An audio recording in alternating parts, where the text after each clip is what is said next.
Anda paham ini, Anda mengerti ini, Anda ke surga. Anda gagal di sini, maka hidup Anda itu gagal karena Anda kehilangan modal utama dalam hidup yang namanya waktu. Kata Ar-Razi, innal insana lafi khusr. Itu nakiroh. Semua orang itu pasti rugi. Jadi kalau Bapak misalnya rugi perdagangan, itu tidak rugi hakikat, Pak. Itu rugi yang bisa Bapak ganti.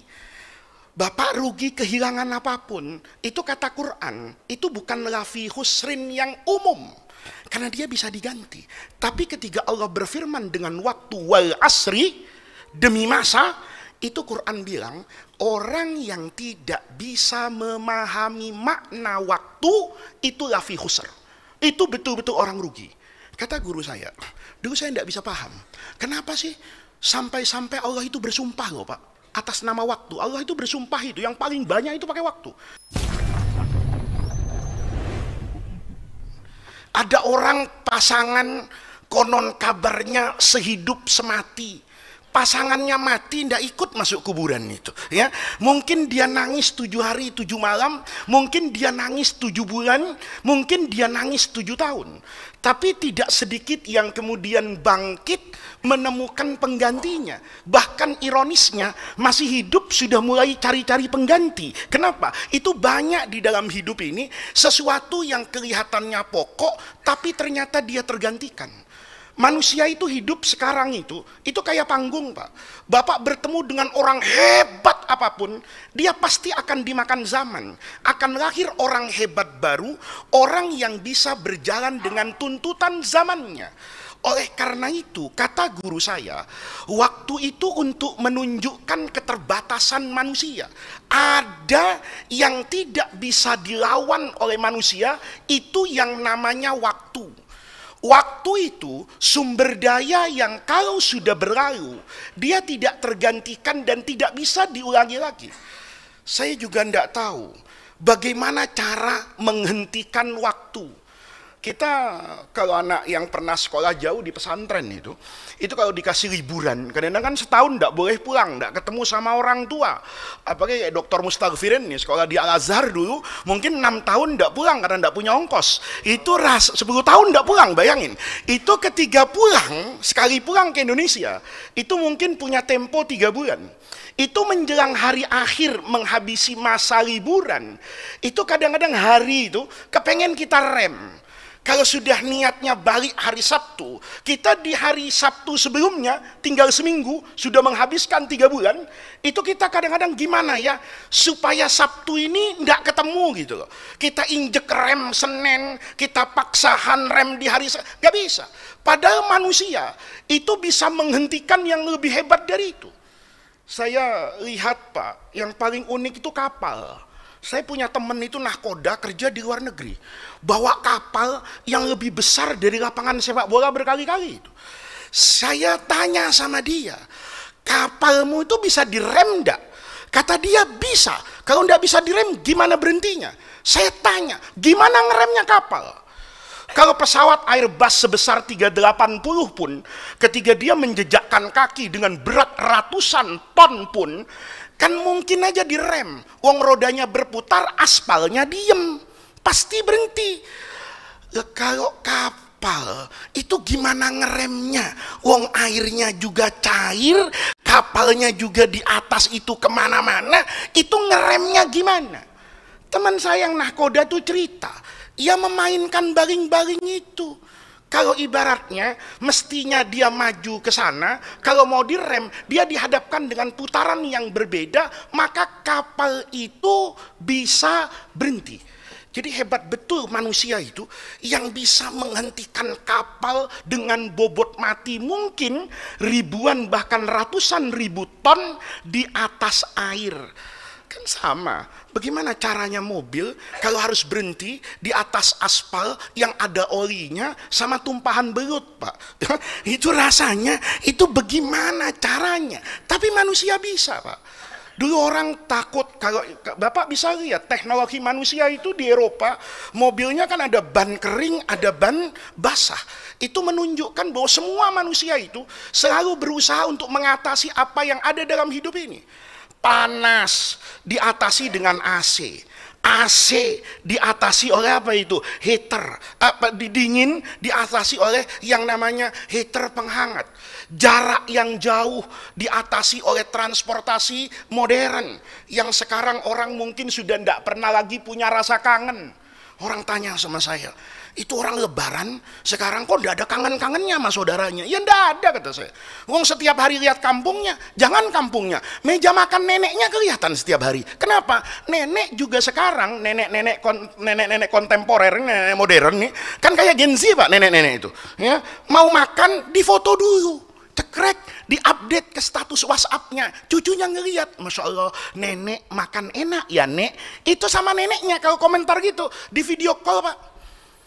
Dulu orang untuk bisa video call Pak, itu hanya level Nabi Adam alaihissalam dulu itu. Ya, zaman saya sekolah itu membayangkan bisa video call, jarak itu dihilangkan, itu kayak membutuhkan mukjizat Isra Mi'raj. Tapi hari ini semuanya menjadi mudah, semuanya menjadi dekat. Apapun yang ada itu diatasi oleh manusia dengan yang namanya akal pikiran, peradaban yang dibangun antar generasi. Tapi ada satu yang tidak bisa dilawan, itu yang namanya waktu. Yang tua-tua jangan tersinggung, saya juga tua kok Pak. Saya kadang-kadang kok ngaca itu, kepengen saya rem. Kenapa kok sekarang, dulu waktu kita tahun-tahun 90, itu dicekokin nanti tahun 2000 kayak apa. Wah, menunggu tahun 2000 tuh Pak. Itu kayak kita sekarang nunggu iPhone 18 Pro Max gitu ya. Yang 16-nya melambat di Indonesia. Ditunggu kayak gitu. Sekarang tahun 2000 itu sudah kita lewati lebih dari berapa itu? 25 tahun. Ternyata waktu itu begitu cepat sekali. Kalau lagi bicara politik, kadang-kadang teman-teman itu masih nggak ada yang nggak move on. Masih nyalain Pak Harto, masih bicara Orde Baru. Wong sekarang itu kita sudah lebih dari 27 tahun loh. Al-Mukarram Soeharto itu afa alaihi zaman, ya kan? Sudah jatuh, sudah dilupakan orang. Rasanya baru apa itu? Kemarin. Itu menunjukkan bahwa waktu itu pelajaran yang paling berharga, seperti yang disampaikan oleh Rasulullah Shallallahu Alaihi Wasallam. Setiap fajar sodik besok terbit itu, waktu yang datang tuh ngomong sama kita, ana khalqun jadid, saya ini makhluk baru, faghtanim minni, maka manfaatkanlah saya sebaik mungkin. Karena begitu kamu ketemu dengan fajar sodik besok pagi, bertemu dengan jam 6 besok pagi, maka jam 6 itu tidak akan bisa bertemu dan kau ulangi sampai wa ana ala amalika syahid, sampai nanti pada hari kiamat waktu yang akan bersaksi. Oh, kamu ingin ya kembali ke 25 Ramadan kemarin, saya balikin. Tapi bukan dibalikin orangnya, dibalikin hisab dan catatannya. Ini loh, 25 Ramadan kamu kelakuannya kayak begini. Ini menunjukkan waktu itu sesuatu yang istimewa. Maka saya dulu ingat, gimana sih cara memahami berharganya waktu.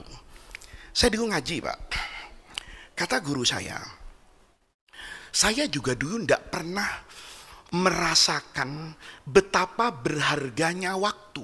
Kita ini kan tidak tahu Pak, betapa berharganya waktu itu kita tidak tahu. Kita dari pagi itu kadang-kadang tahu-tahu sudah maghrib lagi. Tahu-tahu anak yang asalnya kecil sudah mau nikah dilamar orang. Rasanya baru kemarin dia bayi. Waktu itu sering terasa tersia-siakan begitu saja. Kata guru saya dulu, saya juga dulu Faiz, itu tidak bisa memahami betapa berharganya waktu buat seorang manusia. Sampai saya kemudian ngaji tafsir Ar-Razi itu, Mafatihul Ghaib. Ya, ini gampang nih, karena juz amma. Ya, kalau juz amma ndak hafal kan ya introspeksi diri lah sebelum Dajjal turun kan begitu ya. Ini di surah Wal Asr, itu unik ya. Kata guru saya, dulu saya ngaji tafsir itu bertafsir-tafsir, bertemu dengan banyak guru. Tapi yang memudahkan pandangan pemahaman saya terkait dengan waktu itu Imam Ar-Razi nih, filsuf filsafat besar dalam Islam yang biasanya kalau nafsirin Quran tuh jelimet Pak. Makanya tafsirnya itu tebel. Karena kalau nafsir itu kemana-mana Pak. Ya, itu kalau orang sudah bisa hatam tafsir Ar-Razi itu, saya cium kakinya, Pak. Ya. Ya, kalau cuma Ibnu Katsir ndak usah bangga-bangga dulu lah di Masjid MRJB gitu. Ini tafsir filsafat yang luar biasa. Biasanya itu dihindari oleh orang karena beban yang berat terkait dengan ilmu kalam dan logika. Tetapi khusus surah Al-Asr, Ar-Razi itu keluar dari kebiasaannya. Yang jelimet-jelimet itu dibuat mudah. Kenapa? Karena ini pokok dalam hidup. Anda paham ini, Anda mengerti ini, Anda ke surga. Anda gagal di sini, maka hidup Anda itu gagal karena Anda kehilangan modal utama dalam hidup yang namanya waktu. Kata Ar-Razi, innal insana lafi khusr. Itu nakiroh. Semua orang itu pasti rugi. Jadi kalau Bapak misalnya rugi perdagangan, itu ndak rugi hakikat, Pak. Itu rugi yang bisa Bapak ganti. Bapak rugi kehilangan apapun, itu kata Quran, itu bukan lafi husrin yang umum. Karena dia bisa diganti. Tapi ketika Allah berfirman dengan waktu wal asri, demi masa, itu Quran bilang, orang yang tidak bisa memahami makna waktu, itu lafi husr. Itu betul-betul orang rugi. Kata guru saya, dulu saya tidak bisa paham. Kenapa sih sampai-sampai Allah itu bersumpah loh, Pak, atas nama waktu. Allah itu bersumpah itu, yang paling banyak itu pakai waktu. Malam disebut, siang disebut, pagi saja itu disebut dengan berbagai macam waktunya. Ada wal fajri, ada wadduha, itu kan sumpah Allah itu semua itu. Dengan makhluk yang menunjukkan waktu, wasyamsi, karena ada matahari jadi ada siang, wal qamar, gara-gara ada bulan jadi ada apa itu? Malam. Itu Allah. Rumit betul itu, bersumpah dengan makhluk-makhluknya itu ada apa? Dan kenapa pada bagian akhir Quran, ini kan kalau kita mau memahami Quran, itu kan ada dua cara, Pak. Cara yang pertama sulit. Bapak harus ngaji, mungkin 100 tahun sampai mati tidak bisa dapat itu. Memahami Quran dengan tartib nuzulinya, tidak mungkin. Kalau ada orang mau pinter Quran, itu sebetulnya itu mempelajari dari tartib yang pertama nuzuli. Nuzuli itu diturunkannya Al-Quran.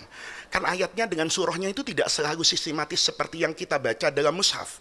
Tapi kalau sekarang kita ambil yang paling ringan, dengan tartib mushafi berdasarkan urutannya di mushaf, maka bicara soal waktu yang paling akhir ini, itu Allah sudah bicara wadduha, sudah bicara wal fajri, nanti yang terakhir itu begitu wal asri, kata Allah, innal insana lafi khusr.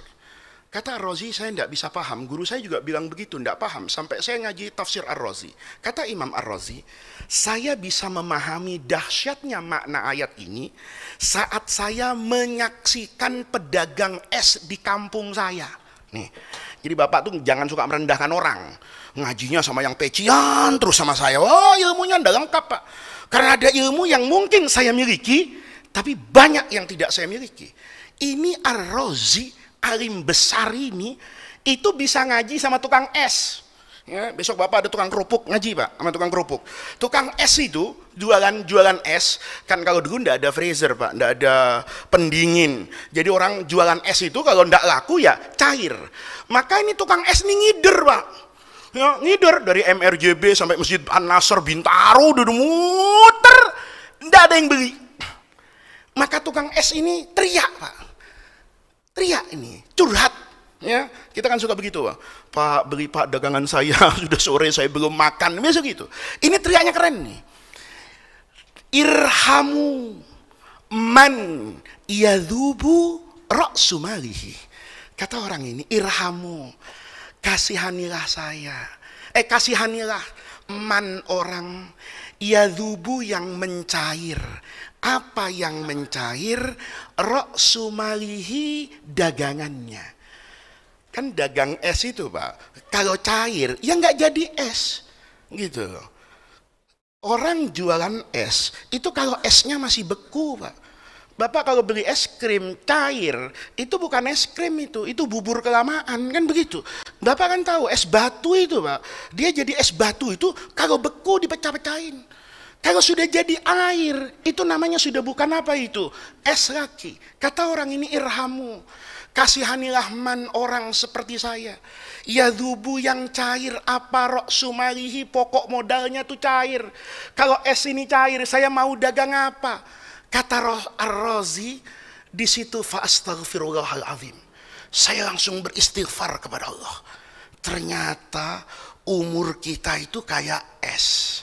1 jam yang berlalu itu seperti titik-titik es yang mencair dan tidak mungkin untuk kembali menjadi beku. Ya, Pak. Jadi kalau orang ngaji kayak gini, Pak, yakin nanti malam tahajud ini, ya? Kepikiran, ya Allah, iya ya, ini umur, iya kita kan kadang-kadang agak-agak apa ya, cara berpikir kita itu panjang umurnya bertambah, padahal sejatinya umurnya berkurang.